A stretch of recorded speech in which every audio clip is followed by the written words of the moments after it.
Hello friends, कैसे हैं आप सब लोग। तो आज का जो आपका पेपर हुआ था संस्कृत का, तो आज हम वो देखने वाले हैं आपका कि उसमें क्या क्या आपका क्वेश्चंस आए थे और आपके कितने क्वेश्चंस सही गए।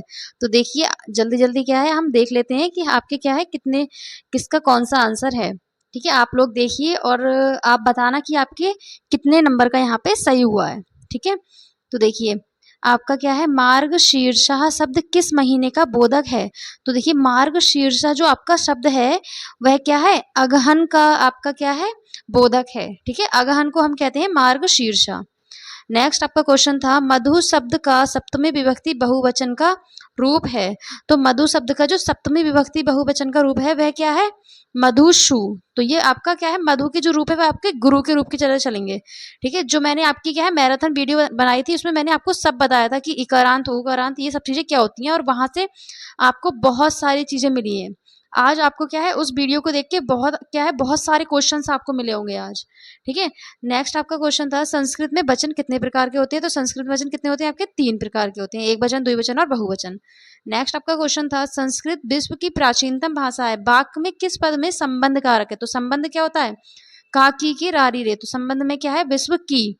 तो यहाँ पे विश्व की। ठीक है, नेक्स्ट आपका क्वेश्चन था गोधूम का संस्कृत में, गोधूम को संस्कृत में क्या कहते हैं। तो गोधूम सॉरी गेहूं को संस्कृत में क्या कहते हैं। तो गेहूं को कहते हैं गोधूम। ठीक है, देखिए मैंने आपके अनाज के नाम करवाए थे उसमें से आपका ये क्वेश्चन आया है। नेक्स्ट आपका था अतिलघु उत्तरीय प्रश्न। ठीक है, तो देखिए अतिलघु उत्तरीय प्रश्न में क्या है आपका, पहला क्वेश्चन था आपका, छठा क्वेश्चन था आपका अधोलिखित क्या है, संस्कृत में लिखना है। देखिए मैंने आपको गिनती करवाई थी, देखिए गिनती आ गई। 8 को क्या कहते हैं, अष्ट। 16 को बोलते हैं आपका षोडश। क्या बोलते हैं आपका, 16 को बोलते हैं षोडश। 20 को क्या बोलते हैं, विंशति। 20 को विंशति। और यहाँ पे आपका कितना था, 3। तो 3 को हम क्या बोलते हैं, त्रया। ठीक है, 3 को हम क्या बोलते हैं, त्रया। नेक्स्ट आपका है किन्हीं 5 पशुओं के नाम। तो देखिए मैंने आपको पशुओं के नाम, पक्षियों के नाम सभी के करवाए थे। तो आप पशुओं में नाम में आप क्या ले सकते हैं, जैसे आपका एक शशका हो गया, खरगोश होता है ये। अजा हो गया आपका, अजा मीन्स आपका बकरा होता है।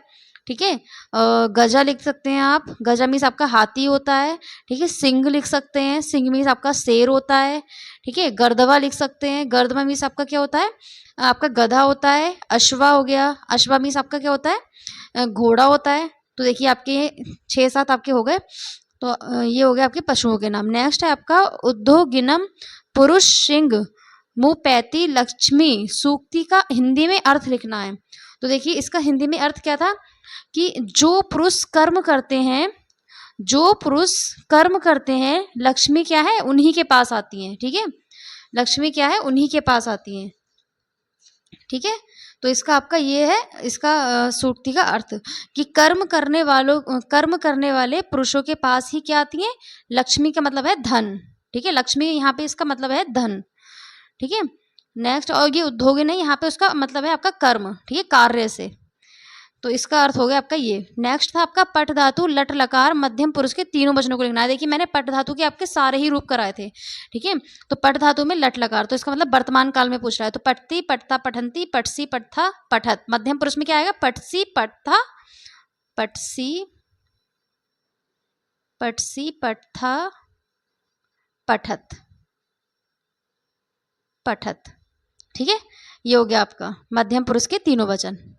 नेक्स्ट आपका था युष्मद सर्वनाम शब्द का तृतीय विभक्ति, और क्या है, तृतीय विभक्ति तीनों वचनों में लिखना है आपको। ठीक है, एक वचन, द्विवचन और बहुवचन में। तो देखिए तृतीय विभक्ति में, तो तृतीय विभक्ति में क्या आता है, त्वया।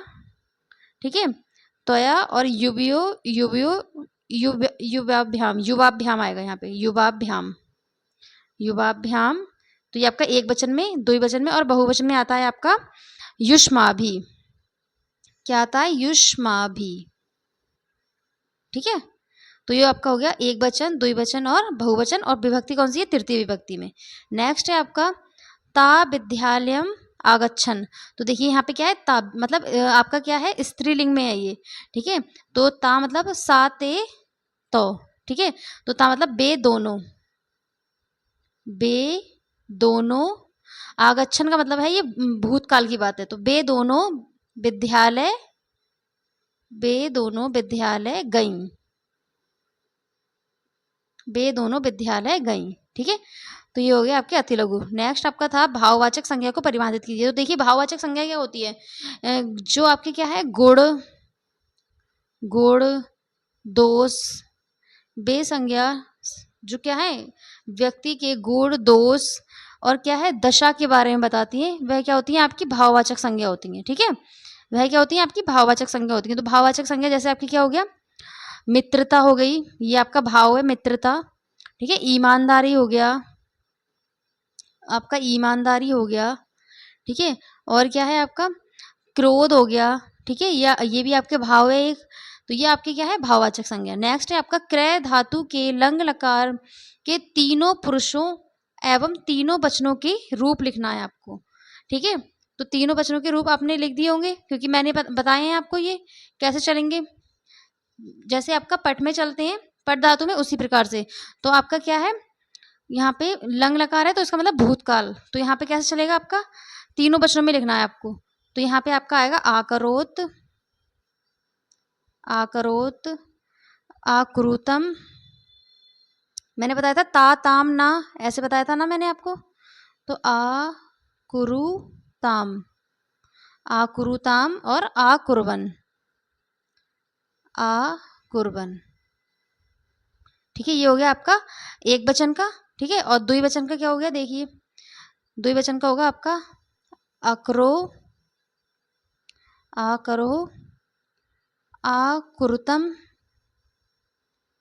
आकुरुतम, और क्या हो जाएगा आपका आकुरुत, आकुरुत। ठीक है, और तृतीय वचन में आपका हो जाएगा आकुर्बम, आकुर्बम, आकुर्ब और आकुर्म, आकुर्म।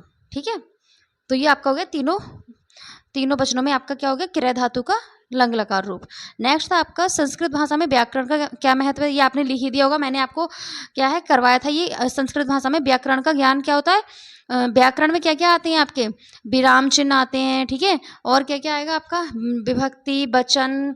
ठीक है, और क्या है लकार।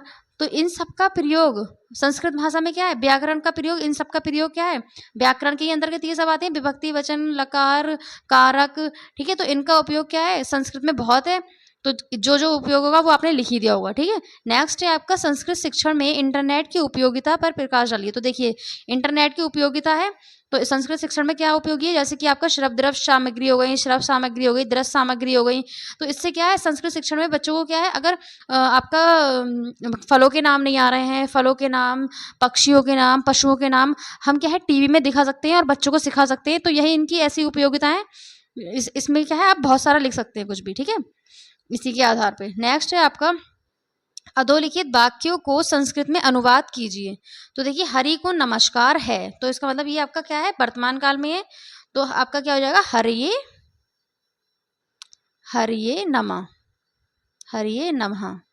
ठीक है, नेक्स्ट था आपका वह घर जाती है। तो वह घर जाती है क्या हो जाएगा सा गृहम, सा गृहम गच्छति, गच्छति। ठीक है, नेक्स्ट था आपका हम दोनों पढ़ते थे।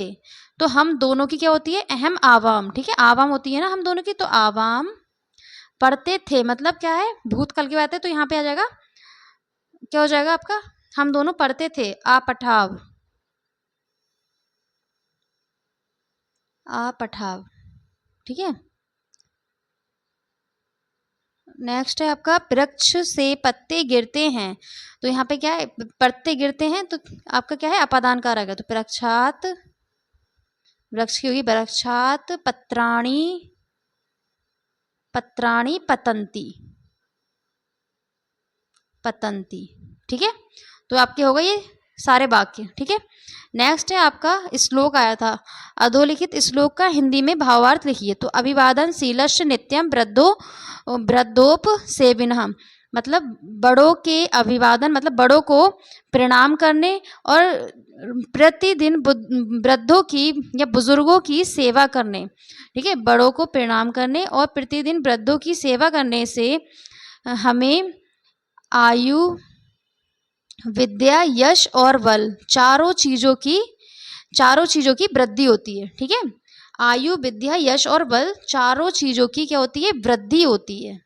ठीक है, ये हो गया इसका आंसर।